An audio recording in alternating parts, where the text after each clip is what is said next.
দুর্নীতির অভিযোগে সাবেক সেনাপ্রধান জেনারেল আজিজ আহমেদের বিরুদ্ধে নিষেধাজ্ঞা জারি করেছে আমেরিকা। তিনি এবং তার পরিবারের সদস্যরা এখন যুক্তরাষ্ট্রে প্রবেশে একেবারে অযোগ্য হয়ে গেলেন, কেউ আর সেখানে ঢুকতে পারবে না। তার বিগত দিনের কর্মকাণ্ড এবং সেনাবাহিনীতে থাকা অবস্থায় তিনি যে দুর্নীতি করেছেন এবং তার কর্মকাণ্ড গণতন্ত্র পরিপন্থী বলে ধারণা করা হয়েছে এবং যুক্তরাষ্ট্র সেই আঙ্গিকেই তার বিরুদ্ধে এই ভিসা নীতিটা আরোপ করেছে। কে এই আজিজ আহমেদ? আপনাদের একটু পিছনে ফিরে নিয়ে যেতে চাই।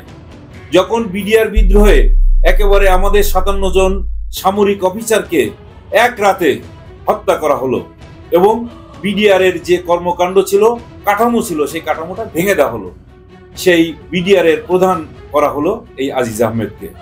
এবং এর পরে আজিজ আহমেদকে দিয়ে এই সরকার প্রধান, আওয়ামী লীগ প্রধান যিনি শেখ হাসিনা, তিনি অনেক কাজ করিয়েছেন এই আজিজ আহমেদকে দিয়ে।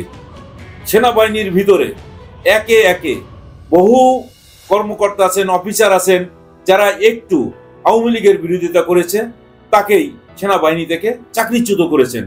বহু কর্মকাণ্ডের সাক্ষী হচ্ছে, সাক্ষী নয়, উদ্যোক্তা হচ্ছেন এই আজিজ আহমেদ।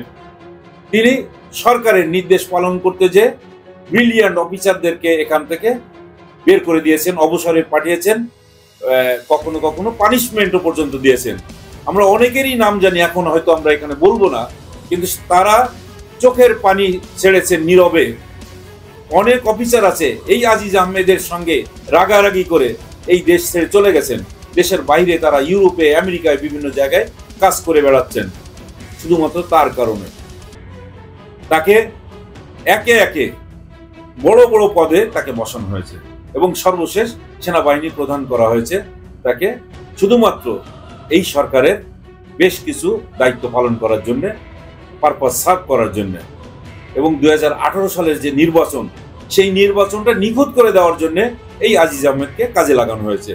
2018 সালের নির্বাচনে মাত্র 1 সপ্তাহ আগে সেনাবাহিনী নিয়োগ করা হয়েছিল।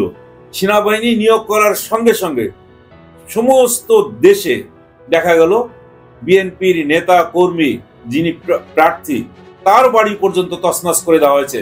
কখনো দেখা গেছে ক্যান্ডিডেটের পুরা বাড়ি ঘেরাও করে রাখা হয়েছে। সবই করা হয়েছে তার নির্দেশে। এবং তিনি যখন দেখলেন যে সারা দেশ একেবারে শান্ত হয়ে গেছে, পুরোপুরি আওয়ামী লীগের নেতৃত্বে চলে আসছে, তখন তিনি একটা ভাষণ দিলেন, দিয়ে বললেন যে বাংলাদেশে ইতিপূর্বে গত 47 বছরের ইতিহাসে এমন পিসফুল এবং শান্তিপূর্ণ পরিবেশ তিনি আর দেখেন নাই। তিনি দেখবেন কোথা থেকে? এলাকার নেতাকর্মী, বিএনপির নেতাকর্মীদেরকে তিনি ঘর ছাড়া করে দিয়েছেন, এলাকা ছাড়া করে দিয়েছেন। তাহলে শান্তিপূর্ণ তো থাকবেই। এরপরও কিন্তু সরকার কোনো অবস্থাতেই একেবারে নিশ্চিত ছিলেন না যে জনগণ যদি ভোট দিতে আসে তাহলে হয়তো বিএনপি জিতে যেতে পারে। এই জন্যে আগের রাতে প্রশাসন, সিভিল প্রশাসন, পুলিশ প্রশাসন এবং সেনাবাহিনীর প্রত্যক্ষ হস্তক্ষেপে দেখা গেল রাতেই ভোট কমপ্লিট করে ফেলা হলো, ভোটের বাক্স ভরে ফেলা হলো। পরের দিন আর নির্বাচন করার দরকার নেই, জনগণের ভোট নেওয়ার দরকার নেই। সেই কাজের একেবারে প্রধান উদ্যোক্তা ছিলেন এই আজিজ আহমেদ। আর আজিজ আহমেদকে যখন এই সেনা প্রধান রাখা হলো, তখন সেনাবাহিনীতে নিয়োগ প্রক্রিয়া হোক, টেন্ডারবাজি হোক, সমস্ত জায়গায় অনৈতিক যত সুযোগ সুবিধা ছিল সবগুলো তিনি করেছেন এবং এই করে তিনি তার টাকার পাহাড় জমিয়েছেন।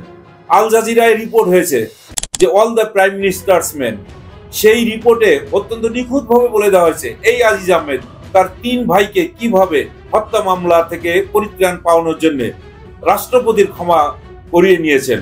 এক ভাইকে 20 বছর কারাদণ্ড ভোগ করার পরে তাকেও একইভাবে রাষ্ট্রপতির ক্ষমা দিয়ে দেশের বাইরে পাঠানো হলো। তারা এখন দেশের বাইরে অবস্থান করছে এবং এর মধ্যে 2 ভাই আনিস এবং হারিস, তারা কিন্তু দেশের বাইরে থাকার পরও দেশের ভিতরে আসছেন যখন এই ক্ষমা প্রার্থনার জন্য। তখন পুলিশ প্রশাসন হোক, আইন শৃঙ্খলা রক্ষাকারী বাহিনী হোক, কারোর কাছে কিন্তু কোনো অবস্থাতেই তাদের জবাবদিহি করতে হয়নি। এখানে থেকেই, বসে থেকেই তারা প্রধান প্রেসিডেন্টের ক্ষমা প্রার্থনা নিয়ে দেশের বাইরে চলে গেলেন এবং গেলেন তারা ভুয়া পাসপোর্টে। তারা এখন ইউরোপে অবস্থান করছেন। এবং আল জাজিরার রিপোর্টে দেখা গেছে যে ইসরায়েলের যে স্পাইওয়্যার কেনার জন্যও তারা নাকি সেখানে দুতিয়ালি করেছে। এবং তাদের কথা হচ্ছে এরকম, তাদের কথাই দেশ চলে।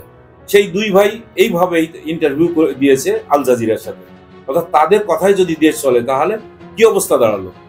এবং এই রিপোর্ট করার ক্ষেত্রে আমাদের দুইজন লোক আমরা বলে থাকি, নেত্র নিউজের একজন আছেন তাসনিম খলিল এবং জুলকার নায়ের শাহের স্বামী, তারা খুবই হেল্প করেছে। আজিজ আহমেদকে যে আমেরিকা ভিসা নীতিটা দিয়েছে, নিষেধাজ্ঞা দিয়েছে দুর্নীতির একটা অভিযোগে, এবং দেখা যাচ্ছে যে দুর্নীতির একটা মাফিয়া চক্র যে তৈরি হয়েছিল তার একটা হোতা এখন ধরাশায়ী হলো। এইরকম দুর্নীতির হোতা মাফিয়া চক্র কিন্তু আরো আছে। আমরা কি একেবারেই এই কয়েকদিন আগে যেমন পুলিশের প্রধান, সাবেক প্রধান বেনজির আহমেদের কথা কি ভুলে গেছি? এই একই রকম কাজ করে যাওয়ার কারণে, সরকারকে তারা সাপোর্ট দিয়ে যাওয়ার কারণে এবং অনেক অনৈতিক কাজ করে ফেলার কারণে তারাও অনৈতিক সুযোগ সুবিধা নিয়ে টাকার পাহাড় জমিয়েছে এবং বাংলাদেশের ভিতরেই হাজার হাজার কোটি টাকার সম্পদ তারা বানিয়েছে। দেশের বাইরেও কি পরিমাণ সম্পদ বানিয়েছে আমরা জানি না, যেহেতু এই ধরনের কোনো রিপোর্ট আর এখনো আসে নাই। কিন্তু বাংলাদেশের ভিতরে যে রিপোর্ট, যে চিত্র আমরা দেখেছি, তাতে হাজার হাজার কোটি টাকার মালিক তিনি হয়ে গেছেন। এবং এ ব্যাপারে হাইকোর্টেও একজন রিট করেছেন, সেখান থেকে কোন রকম একটা আশা করা হয়েছিল যে একটা তদন্ত রিপোর্ট হবে, দুদকের উপরে কোনো দায়িত্ব পড়বে, কিন্তু সেরকম কোনো কিছু পড়ে নাই। অথচ দুদক দেখলাম যে নাটোরের একজন পুলিশ কনস্টেবলের বিরুদ্ধে মানে এরকম অবৈধ সম্পদ অর্জনের কারণে দুদক নিজে থেকেই তার বিরুদ্ধে তদন্ত করে একটা মামলা রুজু করে দিয়েছে। অর্থাৎ পুলিশ কনস্টেবলের বিরুদ্ধে দুদক যত শক্তিমত্তা দেখাতে পারে, বেনজিরের বিরুদ্ধে কিন্তু এরকম দেখাতে পারে না। এটা একটা মানে শিক্ষার বিষয়। আর একটা শিক্ষার বিষয় হচ্ছে আজিজ আহমেদ কিন্তু ব্যক্তিগতভাবেই এখন শিকার হলেন যুক্তরাষ্ট্রের নিষেধাজ্ঞার। একইভাবে বেনজির আহমেদও কিন্তু তার বিরুদ্ধে স্যাংশন দেওয়া আছে, তিনি ব্যক্তিগতভাবে এই শাস্তি ভোগ করবেন, তার জন্য কিন্তু সরকার কোনো শাস্তি ভোগ করবে না। এই জন্যই এই কথাটা বললাম, যারাই এখন এই সরকারের অনৈতিক কোনো কর্মকাণ্ডে সহায়তা করবে এবং সরকারের কথা শুনে কোনো গণতান্ত্রিক কর্মকাণ্ড, মিছিল, মিটিং এর উপরে চড়াও হবে, তাদের যদি মাঠে নামতে না দেয় এবং অনৈতিকভাবে তাদের গ্রেপ্তার করে রিমান্ডে নেয়, বিচার বহির্ভূত হত্যাকাণ্ডে জড়িত হয়, তাহলে কিন্তু সেই সমস্ত ব্যক্তি বা কর্মকর্তা তারা নিজেরাই এই সমস্ত শাস্তি ভোগ করবেন। এজন্য সরকার কিন্তু সামনে এগিয়ে আসবে না। এই বিষয়টা মাথায় রাখতে হবে। মাথায় রাখার কারণেই আমি কিন্তু কথাটা বললাম, সরকারের যে যতভাবেই এই মাফিয়া চক্রের ভিতরেই থেকে বা কাজগুলো করে সরকারকে হেল্প করবে, তারাও কিন্তু একটা দিন হয়তো আমরা দেখতে পারবো কি পারবো না জানি না, তবে তাদেরকেও কিন্তু ব্যক্তিগতভাবে এই সমস্ত শাস্তি ভোগ করতে হবে। এই শিক্ষাটা কিন্তু আজকে দেখা গেল আজিজ আহমেদের বিরুদ্ধে যুক্তরাষ্ট্র যে পদক্ষেপটা নিয়েছে, এককভাবে ব্যক্তিগতভাবে আজিজ আহমেদের উপরেই বর্তাবে, আর কারোর উপরে।